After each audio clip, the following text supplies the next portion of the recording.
Good evening, everyone. Thank you for joining us again this evening for another conversation from a voice from the margins.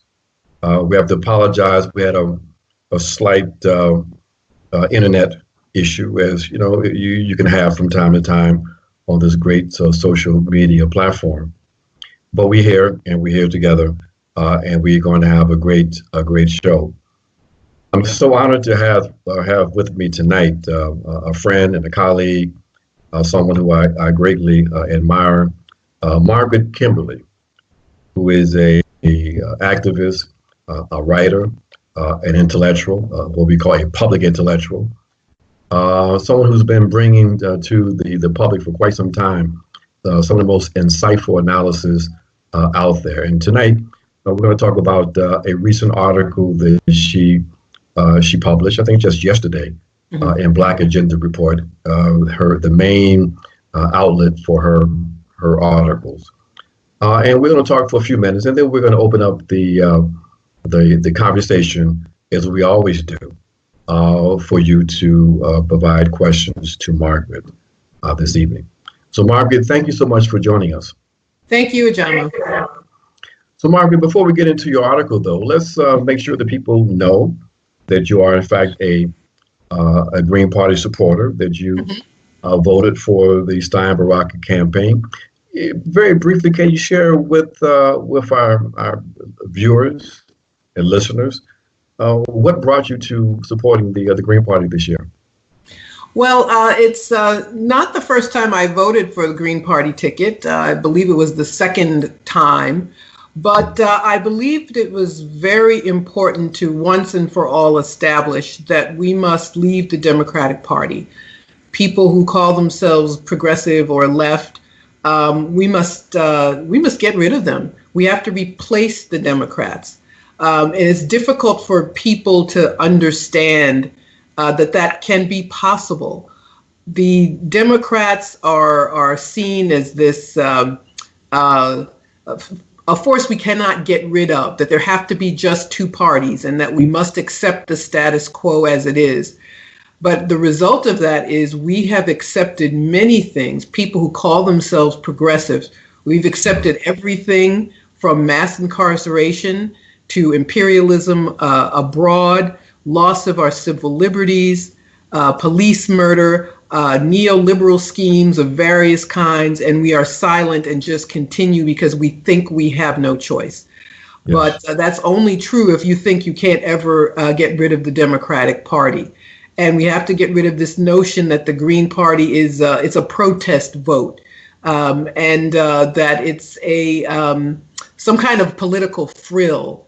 And people were called elitist because they were going to vote Green instead of us knowing that the Green Party is a viable party, and we can use it to replace the Democrats and get out of this trap of the duopoly, where we sign on to things that we say we don't want. And it's time to make good on the beliefs we claim we have and make this party stronger and take it out of this also ran spoiler status. And it can be done, and I think it can be done within a few years.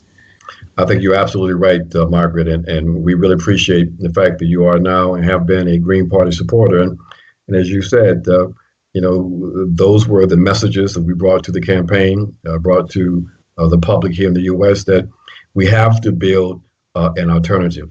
We have to engage in critical thought. We can't allow ourselves to be used and manipulated by both of these parties, and in particular by the Democratic Party. So, on that notion of having to be critical, of making sure that we are seeing the world the way it really is, you wrote an article that came out yesterday where you are dealing with some very important issues. Some issues we talked about last week. We want to explore again with you this week. The title of your article was Syria, Russia, and American Desperation. Share with us some of your main thoughts and why you wrote that article. Well, we've reached a very crucial point in Syria where the United States, starting in 2011, attempted to overthrow the Assad government, the way they had done in Libya, which was destroyed by the United States, a true war crime. And the Russians finally stepped up to the plate last year, gave the Syrians military cover, and have enabled them to start recapturing their country. We've seen the liberation of Aleppo, the terrorists that the United States helped to send into that country being pushed out. And this is creating just desperation from Barack Obama himself and from all of the Democrats. All year long, they have been pushing this propaganda about Russia, about Vladimir Putin, and it's all because Russia will not submit to American domination. It's really that simple. And with only a few weeks to go, with the surprise of Donald Trump winning, he's very unpredictable. You don't know what he really will do, but he has said that he will change the relationship with Russia. And clearly, this is something that has set them into a panic. What seems like a sensible, reasonable thing to say, why can't we have a different relationship, is obviously something that is going to change the world very much, or they fear that it will. And so when you say, Margaret, when you say they, who are you referring to? The war party, we can call them Democrats and Republicans. People, John McCain and Barack Obama, who believe that the United States literally has to run the whole world, and that every nation must be an ally or submit. And so we see the president giving this bizarre press conference where he called Russia weak and unimportant, and then told an outright lie. Putin was the head of the KGB, which is nonsense. The success in Russian success in Syria, which is a good thing for the world, for humanity, to know that people can stand up to the United States, that the United States doesn't have to get its way everywhere.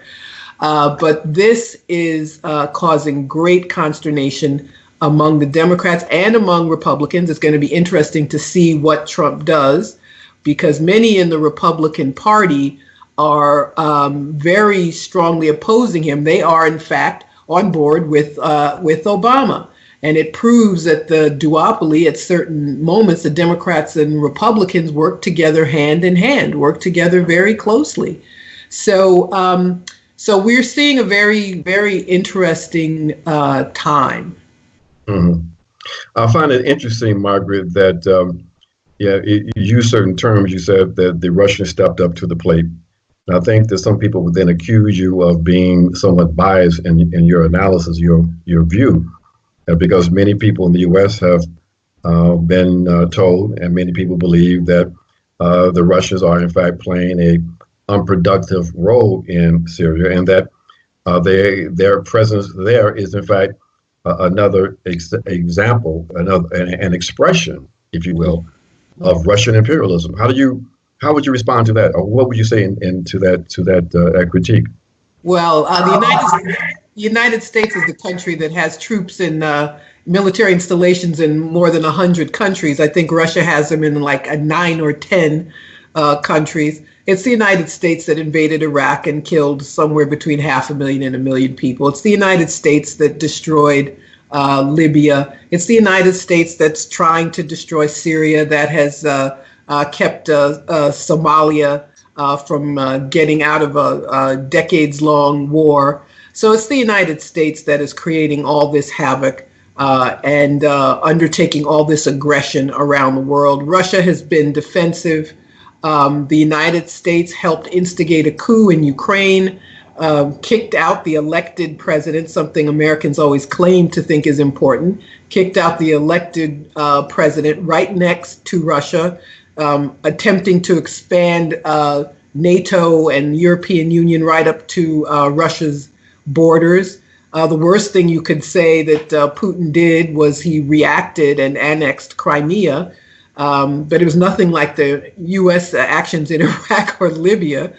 Well, some people say, Margaret, that the opening up of the front in Ukraine was in fact a second front coming out of the situation in Syria. That is that, because the Russians would not play ball in Syria, then there was agitation on the part of the U.S. government in Ukraine.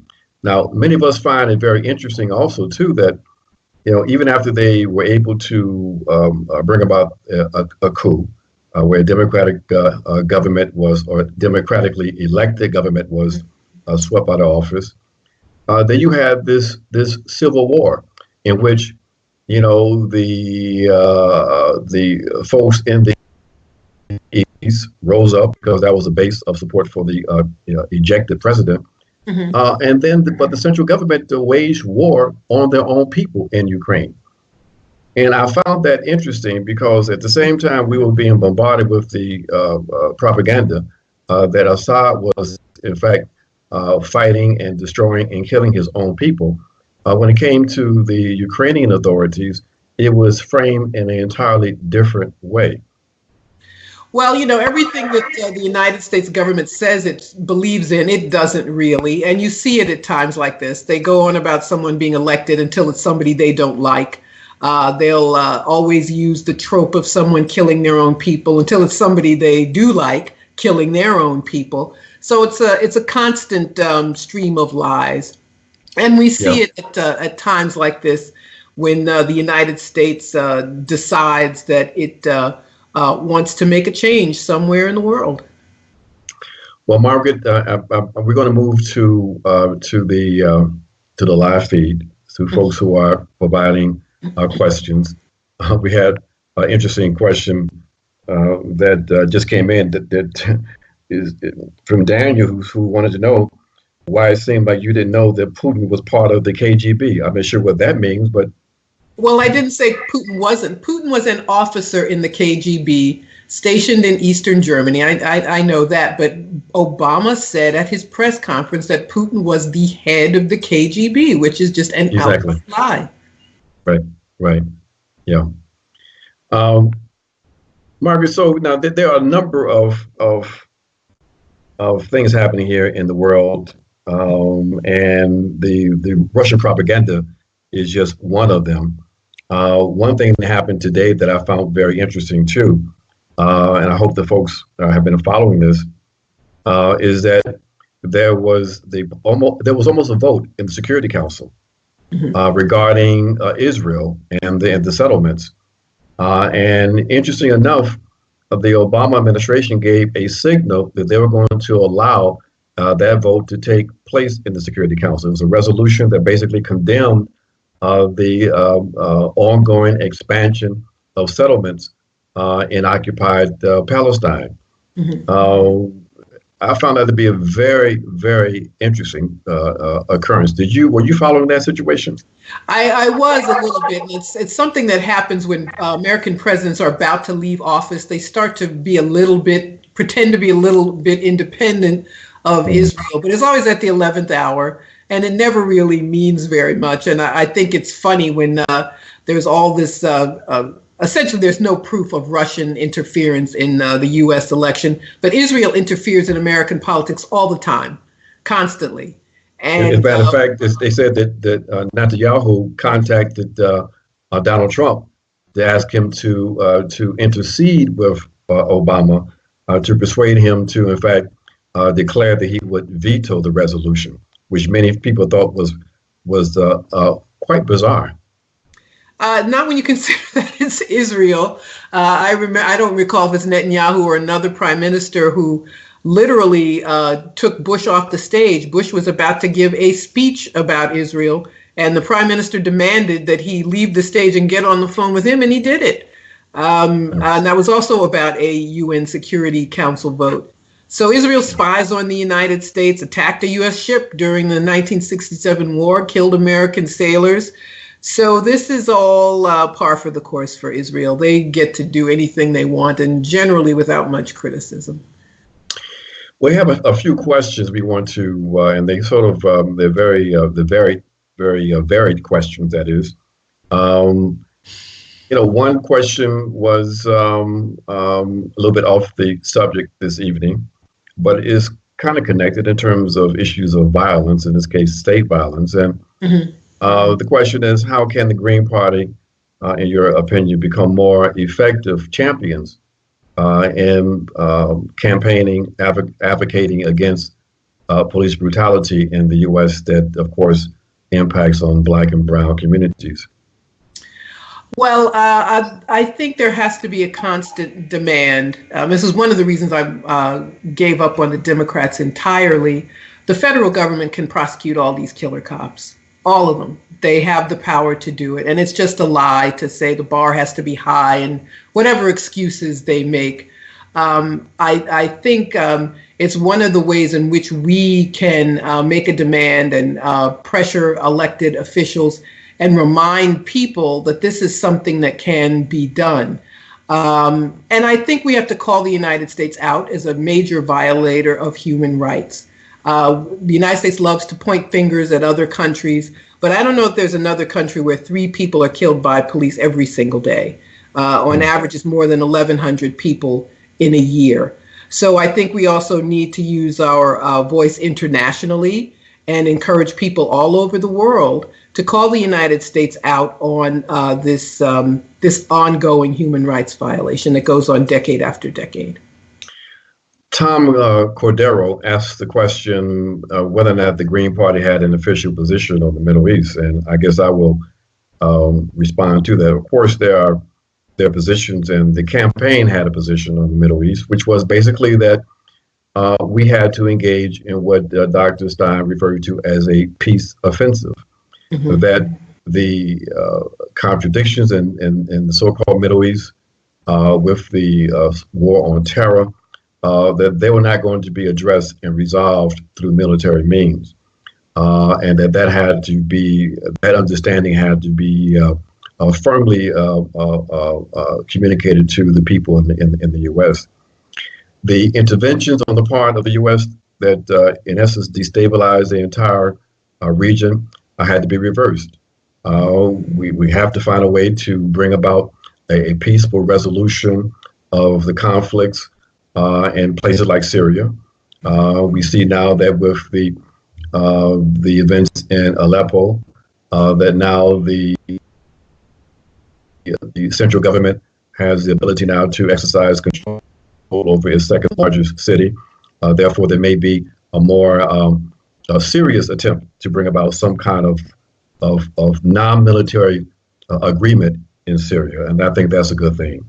The situation in Iraq, we have to figure out a way in which we can ensure that there's going to be a strong central government in that country that has legitimacy and is able to exercise sovereignty over all of its territory. Many of us will also argue, including the Kurdish territories. So the U.S. has a role to play in trying to reverse some of the policies that have led to the destabilization of that region. The drone warfare, all of these kinds of policies have to be reversed if there's going to be real order and stability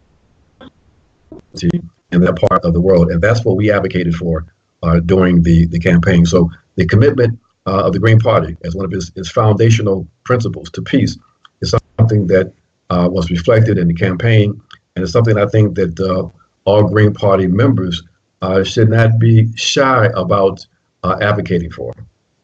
Absolutely. Against interventions.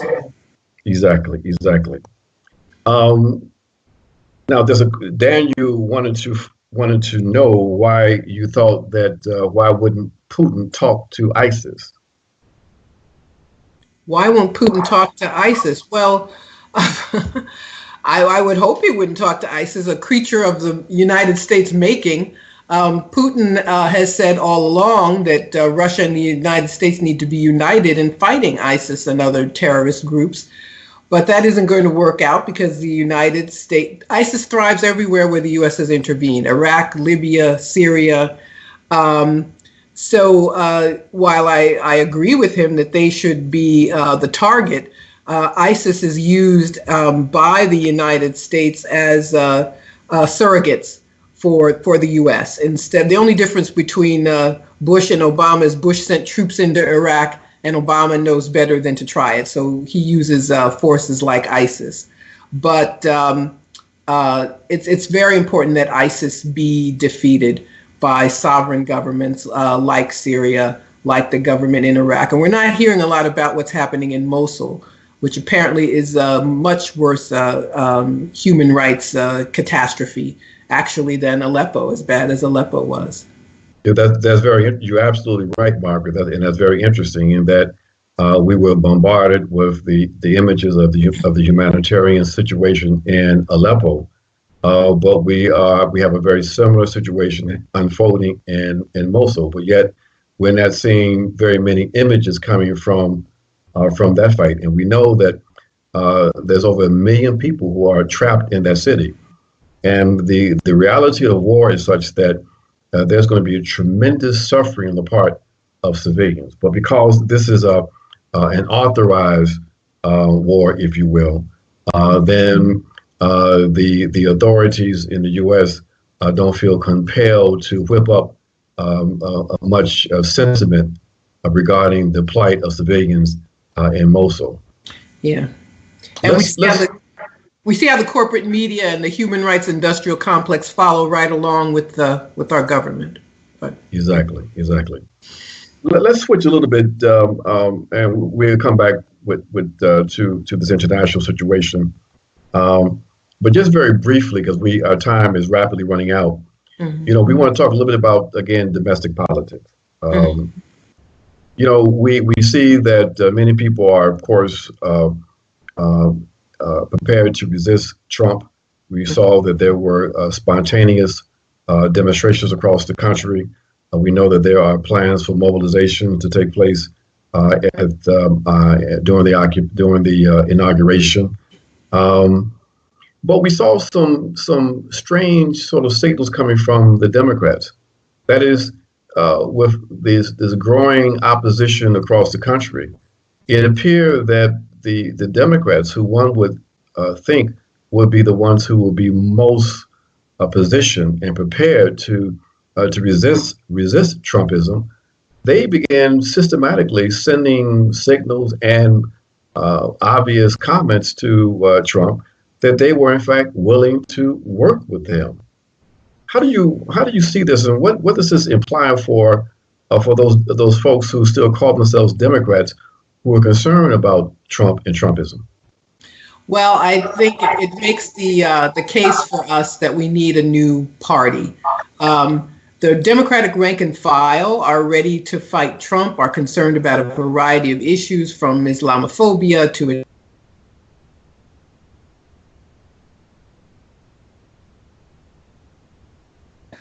federal judicial appointments, the gamut of issues that people ought to be concerned about. But the Democrats aren't saying anything about those issues. It's all Russia all the time. So their only concern right now seems to be maintaining imperialism. So this is yet another indication that we need to be through with them. And I also believe that as much as people protest Trump, they must also protest the Democratic Party, which lost this election precisely because they did not address the needs of millions of Americans. How do you raise $1 billion and lose? It's mostly because of people who came out before, who finally gave up. Of course, there's always voter suppression. We know about that. But the biggest fault is with the Democratic Party and their commitment to neoliberalism and not even going through the motions anymore of serving the needs of their rank and file.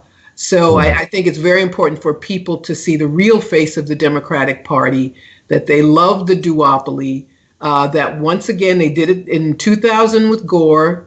Gore threw in the towel. They threw in the towel. They didn't even go through the motions of trying to delegitimize Bush and making it difficult for him to pass his agenda once he got in. They are aligned with the Republicans in the duopoly. Mm-hmm. A question, you've been following the legislation that was introduced by Tulsi Gabbard from Hawaii. Yes. What's your opinion about that? You think that's going to be something that's going to be able to go forward in terms of cutting off arms to these militant forces in Syria? Well, I think it's important. There's been no independence shown in Congress. And, people use this word fascism all the time. And one of the hallmarks of fascism is a compliant legislature. And American presidents get their way with Congress. Democrats don't talk back to Obama. Republicans do to a point. But so I'm not hopeful it will go anywhere. But it's important that one member of Congress stood up and opposed what has been American foreign policy orthodoxy for several decades now. And that is the U.S. using these jihadist groups to further its agenda. Let's not forget that bin Laden was once a friend of the United States. The Taliban were America's friends. ISIS were America's friends. So it's important for someone to say on the floor of Congress, to say out loud and in public, that this policy needs to stop. Someone asked the question whether or not, why the Green Party is not taking a similar position. And I guess we have to remind folks that the Green Party and the campaign was very clear about our position on funding these armed opposition groups in the Middle East. That Dr. Stein advocated defunding, advocated a arms embargo. But we know that, these efforts are being supported by the U.S. and all of their intelligence agencies and by a number of their vassal states, in particular Saudi Arabia. So we're hoping that, there's going to be some movement on this legislation. The Green Party has been absolutely clear about where we stand on this issue. We know that you cannot have military solutions to these problems. And we know that when regions and states are flooded with arms from outside of the region, that the only people and the first people who really suffer are, in fact, the innocents. Yes. Margaret, as we wind down, we have only a couple of minutes left. Mm-hmm. What kinds of issues should Green Party activists be focused on, or any one particular issue, what should be the main objective of Green Party organizing in the short term? Well, I think it's important for Greens to run for office at every level of government. I think one of the things that will make people believe that there can be an alternative is to see Green Party candidates for local offices or Congress or the Senate. So I think it's important for Greens to run for office and for Greens to take a stand on, they say all politics are local. So whatever it is, it could be like here in New York, gentrification, this pushing out of thousands of people from their neighborhoods, destabilizing them, fighting against charter schools, fighting against police brutality, always fighting against U.S. interventions abroad, fighting for reproductive rights, one of the issues that Democrats, where they talk a good game, but don't do anything. Pushing in those states where Democrats just ceded control of the Republicans and they've gerrymandered these safe seats because the Democrats simply didn't care. So I would say all of these issues, but I think it's important for the Greens to get out there and for Greens to be heard on everything and to run for office. Fantastic. I think you're absolutely right, Margaret, that this is very important. It's important for people to run. It's important for the Green Party to strengthen its apparatus. It's important for folks who are following this live feed and who follow Green Party politics to get involved with your local Green Party organization. Because the key is, in fact, going to be organization, an apparatus that can, in fact, serve the public good, that can play the role of an effective opposition, because it's clear that the Democrats are just not able to do that. So, my friends, We appreciate your patience. We know we got a few minutes. We started a few minutes late. We really want to thank Margaret for joining us this evening. We wish we had more time I do, yes. to dig in even more. You know, this time goes by so quick. It does. This will be our last live feed for this year. We're going to be taking a holiday vacation, but we intend to be back in January. And we're going to have a whole lot of good information to bring to you, and a lot of very exciting guests who are on the cutting edge of politics in this country and around the world. So again, thank you, my friends. Hope all of you have a happy holiday, and that you take the time to study and get prepared for the good struggle that we have before us. So thank you again, and good night. Thank you, Ajamu. Thank you, Margaret.